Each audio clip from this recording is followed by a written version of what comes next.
আসসালামু আলাইকুম এভরিওয়ান। আজকে আমি আপনাদের সাথে শেয়ার করব কিভাবে আপনারা আড়াই গজ পরিমাণ কাপড় দিয়ে পেটিকোট কাটিং করতে পারেন। তো আমি এখানে প্রথমে কাপড়টিকে 2 ভাঁজ করে রেখেছি। তো 2 ভাঁজ করার পর আমার পেটিকোটের প্রথমে আমাদের পেটিকোটের কোমরের বেল্টের কাপড় বের করতে হবে। তো এই জন্য কাপড়টিকে 2 ভাঁজ করে আমি এখানে প্রায় 5 ইঞ্চি পরিমাণে একটা মার্ক করে নিচ্ছি এবং সোজা স্ট্রেট ফরওয়ার্ড এই দাগটা মিলিয়ে নিয়ে নিচ্ছি।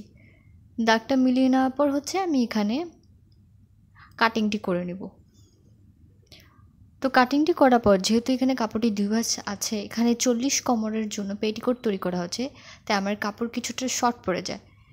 এই শর্টটাকে ফিল আপ করার জন্য আমি এখানে আবারও প্রায় 5 ইঞ্চি পরিমাণ চওড়া করে আমি আবারও কাপড় কেটে নিব, যে আপনারা দেখতে পাচ্ছেন।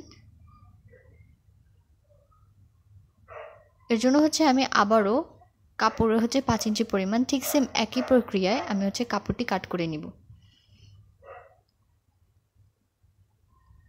কাট করে নেওয়ার পর কেটে নিব।